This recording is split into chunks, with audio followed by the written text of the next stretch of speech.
My name is Linda Carty, and I'm here in the state of Texas on death row. The women you're about to see didn't just kill. They committed crimes so brutal, so shocking. 911, where's emergency? Ma'am, somebody just came in and shot my daughter and my husband. They're coming back in. They're coming back in. That they now sit on death row waiting for the day justice is carried out. When handed down at the death sentence, there was mixed emotions. I said, that would be great. One tortured and murdered her own classmate in a satanic-inspired murder. Another stabbed her two young sons to death in a horrifying betrayal of motherhood. And one woman coldly executed her estranged husband in a calculated act of revenge. These are not just murderers. They are some of the most dangerous women alive. And as they count down their final days, the question remains, what led them to this fate? This is part 2 of the most infamous women on death row.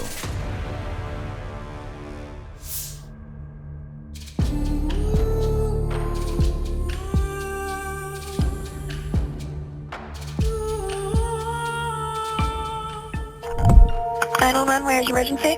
Ma'am, somebody just came in and shot my daughter and my husband.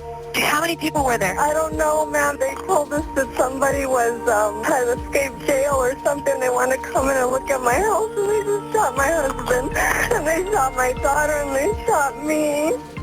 In the quiet town of Arivaca, Arizona, a deadly home invasion shattered the peace on May 30th, 2009. Shauna Ford, a self-styled border vigilante and founder of the splinter group Minutemen American Defense, orchestrated the attack alongside accomplices Jason Bush and Albert Gaxiola. Posing as law enforcement, they targeted the home of 29-year-old Raul Flores Jr., aiming to steal cash and drugs to fund Mad's operations. The invasion turned fatal when Flores questioned their story, prompting Bush to execute him and his 9-year-old daughter, Brisenia, shooting the child twice at point-blank range. Gina Gonzalez, Flores' wife, survived 3 gunshot wounds, playing dead before arming herself and driving off the attackers in a shootout. Ford's past was a tapestry of crime: juvenile convictions for theft and prostitution, 4 failed marriages, and prior involvement with rival nativist groups like the Minuteman Civil Defense Corps. Maddie, her fringe militia, sought to patrol the border, but spiraled into violence. At trial, prosecutors revealed Ford's meticulous planning, text messages coordinating the raid, and her possession of Gonzalez's stolen jewelry. A harrowing 911 call captured Gonzalez's screams as the killers returned. They're coming back in. They're coming back in.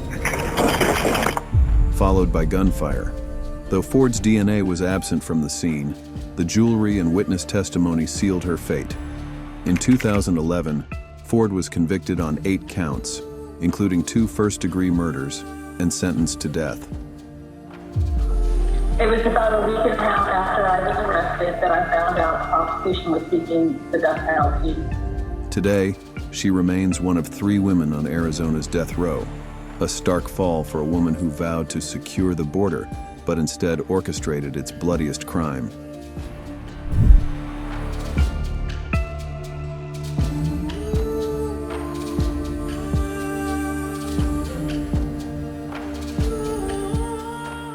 My name is Linda Carty, and I'm here in the state of Texas on death row. Imagine facing execution in a foreign land for a crime supporters claim you didn't commit. Linda Carty, a British citizen born in St. Kitts, was convicted in 2002 of orchestrating the abduction and murder of Joanna Rodriguez in Houston. In May 2001, 3 men, Chris Robinson, Gerald Anderson, and Carlos Williams, broke into the apartment of Rodriguez and her partner Raimundo Cabrera, demanding drugs and cash. They abducted Rodriguez and her 4-day-old son, Ray. The infant was later found unharmed in a car, but Rodriguez had tragically suffocated in the trunk of another vehicle. Prosecutors alleged Carty masterminded the crime, seeking to steal Rodriguez's newborn son. They claimed she hired the 3 men to carry out the abduction, though Carty wasn't present at the scene. Her trial sparked international outrage. Court-appointed attorney Jerry Guarino spent minimal time preparing her case, failed to call critical witnesses, and didn't contest the circumstantial evidence. British authorities weren't notified of her arrest, a violation of the Vienna Convention, depriving her of consular support that might have secured competent defense. Carty maintains the 3 co-defendants framed her in exchange for reduced sentences, with witnesses later recanting testimony they claim was coerced. No physical evidence tied her directly to the murder scene, though prosecutors cited phone records, her fingerprints in both cars involved, and her fabricated pregnancy claim. Despite appeals highlighting withheld exculpatory evidence and ineffective counsel, courts have upheld her death sentence. I know in my heart I didn't do it, but I don't have the resources. I didn't have anybody to help me. Now among 7 women on Texas's death row, Carty's case remains emblematic of flawed legal representation, systemic biases, and the ethical controversies surrounding capital punishment. Her fight for clemency continues to draw global attention to what advocates call a catastrophic failure of justice.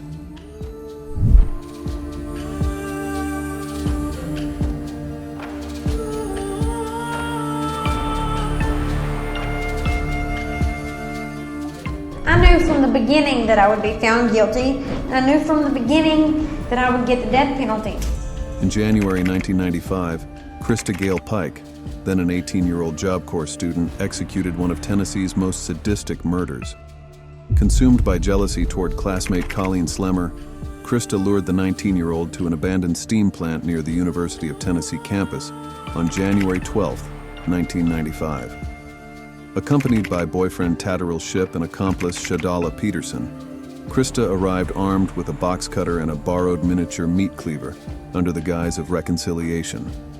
The torture began as Krista reportedly carved a pentagram into Slemmer's chest and forehead. When the victim screamed, Shipp restrained her while Krista slashed Slemmer's throat 6 times. Forensic reports confirm Slemmer remained conscious, as Krista then made a 12-inch vertical incision down her back. The final blows came from asphalt chunks Krista used to pulverize Slemmer's skull, fragments of which she pocketed as trophies. Investigators later matched Krista's blood-soaked shoes to the crime scene and found Slemmer's bone shard in her jacket. Pike brazenly displayed the fragment at breakfast, telling peers, "This is what happens to people who cross me." At 20, Krista became the youngest woman sentenced to death in the modern era, 1996. It is therefore ordered that you shall be put to death by electrocution in the mode prescribed by law, and that you shall be transferred to the custody of the warden at the Tennessee Prison for Women. And further, on the 12th day of January 1997, your body shall be subjected to shock by sufficient current of electricity. May God have mercy upon you. Shipp received life with possible 2026 parole. Peterson walked free through a plea deal. Krista's incarceration brought more violence, a 2001 near-fatal inmate strangling, and a foiled 2012 escape plot. Now 48, Krista remains Tennessee's sole female death row inmate after failed appeals citing childhood trauma. A 2024 legal settlement ended her 28-year solitary confinement. Her case remains pivotal in capital punishment debates. Had this attack occurred 2 years earlier when Pike was 17, the Supreme Court's 2005 Roper decision would have barred her execution.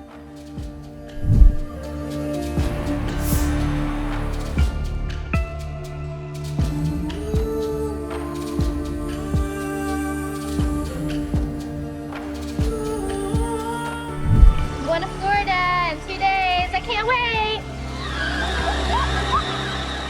In the early hours of June 6, 1996, a frantic 911 call shattered the tranquility of Rolette, Texas. 911, what is your emergency? Ma'am? They just stabbed me and my children. What? They just stabbed me and my children. Who did? Darlie Routier, a 26-year-old mother, reported an intruder had stabbed her and her 2 sons, 6-year-old Devin and 5-year-old Damon. Authorities found the boys fatally wounded and Darlie with a life-threatening neck injury, 2 millimeters from her carotid artery. A cut window screen in the garage's utility room suggested forced entry. Investigators grew suspicious due to inconsistencies. Blood spatter on Darlie's nightshirt suggested wielding the knife, and a bloody sock with the boy's DNA was found 75 yards away without blood trails. Prosecutors argued she staged the scene amid financial strain, citing $10,000 life insurance policies, though defense noted this couldn't cover funeral costs. A pivotal trial moment showed Darlie spraying silly string at Devon's graveside birthday tribute. Jurors saw only this 15-second clip, not the preceding prayer service captured on police surveillance. One juror later recanted after seeing full context. Convicted solely for Damon's murder in 1997, Darlie maintains innocence. Key evidence remains in DNA testing limbo, ongoing since 2008, with new analyses ordered in 2021. Supporters highlight the 6-minute 911 call, conflicting with medical estimates of Damon's survival time, leaving seconds for alleged staging. Now 55, Darlie's case continues to divide opinions on forensic interpretation, prosecutorial strategy, and whether Texas may have condemned a grieving mother. Even if my name is cleared and I'm exonerated, there's no winning for me. Because nobody can give me Devon and Damon back.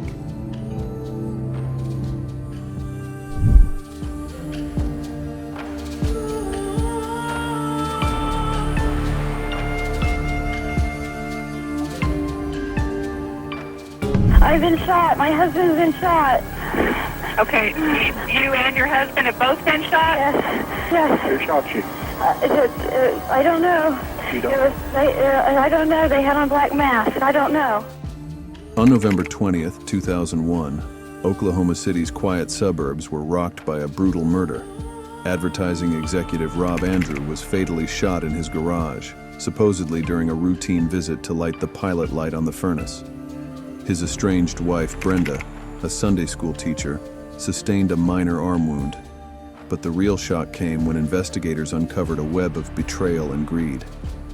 Prosecutors argued Brenda conspired with her lover, church deacon James Pavitt, to kill Rob for his $800,000 life insurance policy, one they had fraudulently altered. Though Pavitt later confessed to shooting Rob, he insisted Brenda was innocent. Brenda's 2004 trial became a media circus. Prosecutors painted her as a manipulative seductress, parading her lingerie in court and even citing her choice of books as proof of immorality. They called her a slut puppy and questioned her parenting, creating a spectacle that overshadowed the crime itself. Witnesses were asked to comment on Brenda's clothing, describing it as provocative and sexy. After the murder, Brenda and Pavitt fled to Mexico, attempting to collect the insurance payout. When captured in February 2002, Brenda became the only woman on Oklahoma's death row. Now in 2025, the U.S. Supreme Court has ordered a review of whether her conviction was tainted by prejudicial tactics. Critics argue her trial was less about murder and more about punishing her for not fitting a societal mold. As the case faces new scrutiny, it remains a chilling example of how justice, gender, and perception collide in high-profile trials. Both Brenda Andrew and James Pavitt remain on death row in Oklahoma, their case continuing to raise questions about the intersection of gender bias and criminal justice. These women committed crimes so heinous that society deemed them beyond redemption. They sit in cold prison cells, counting down the days until their final moment, some still proclaiming innocence, others showing no remorse. But one thing is certain: their fates are sealed. Do you believe justice has been served? Or do some of these women deserve a different fate? Let us know your thoughts in the comments. And if you want to uncover more chilling cases like this, don't forget to like, subscribe, and turn on notifications. Their stories may soon come to an end, but the horrors they left behind will never be forgotten.